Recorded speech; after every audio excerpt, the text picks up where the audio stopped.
Olá pessoal, hoje a gente vai falar um pouco a respeito da osmose e exemplificar o seu processo em alguns animais e também nas plantas. Mas antes vamos entender um pouco a respeito do que é essa osmose. A osmose ela é um nome dado ao movimento da água entre os meios com concentrações diferentes de soluto, isto é, a passagem da água da solução menos concentrada para uma solução mais concentrada, separados por uma membrana semipermeável. Essa membrana, cujos poros permitem a passagem de moléculas de água, mas impedem a passagem de outras moléculas.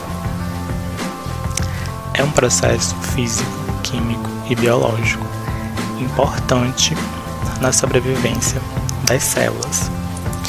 Esse tipo de transporte não apresenta gasto de energia por parte da célula, por isso é considerado um tipo de transporte passivo. E a pressão exercida para que a osmose não seja realizada de forma espontânea é chamada de pressão osmótica, pois ela corresponde à pressão com a qual a água ela é forçada a atravessar essa membrana. E pensando um pouco nos tipos de solução, nós vamos ter a solução hipertônica, que é quando há uma concentração maior de soluto, substâncias como aminoácidos, sais minerais, dentro da solução. E ao ser inserida nessa solução, a célula perde água até secar, uma vez que a movimentação de água é feita de dentro para fora. Na solução isotônica, nesse processo ocorre o equilíbrio entre a célula e o meio, ou seja, os meios atingem a mesma quantidade de soluto, bem como a pressão osmótica. Na hipotônica, quando há uma menor concentração de soluto na solução, então ao ser inserida nesse meio, a célula pode inchar até se romper, já que o movimento acontece de fora para dentro e exerce uma menor pressão osmótica.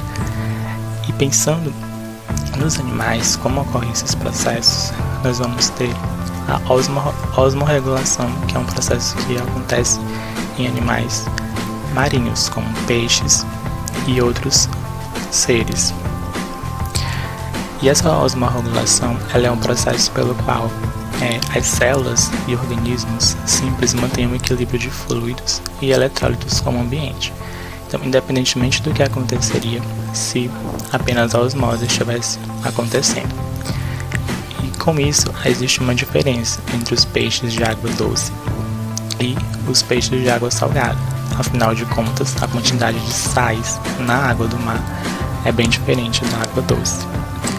Existem mais sais na água do mar do que dentro do corpo dos peixes marinhos, e por isso haverá uma perda de água constante para o meio, pela osmose, o que levaria a uma rápida desidratação, o que seria meio estranho, um peixe desidratado dentro da água. Porém, os peixes marinhos eles têm um comportamento de ingerir água do mar, repondo essa perda de água. Mas, e os sais ingeridos junto com essa água salgada? Bom, eles devem eliminar este excesso pelo corpo, no corpo. E com isso, e como que isso é feito? Bom, esse é um trabalho para as brânquias, isso mesmo. Além das trocas gasosas, as brânquias são também responsáveis por eliminar o excesso de sais no corpo do peixe.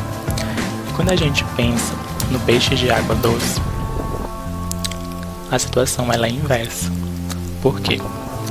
O meio é menos concentrado e o interior do peixe é mais concentrado. Nesse caso, a água entra por osmose no corpo do peixe, através da sua superfície. E estes peixes não ingerem a água, e suas brânquias, por sua vez, acabam absorvendo os sais. E quando a gente pensa nesse processo nas plantas, nós temos um exemplo bem simples. É a seção da seiva nas plantas. As raízes das árvores funcionam como uma membrana semipermeável, permitindo a passagem de água, ureia e outras substâncias, mas impedindo a passagem de íons de sódio, glicose e outros. Então, como a solução que está dentro da raiz da planta é mais concentrada que a da terra, ocorre a passagem de água pela raiz para dentro da planta até atingindo as suas extremidades. E com isso, nós encerramos a nossa apresentação e obrigado pela atenção.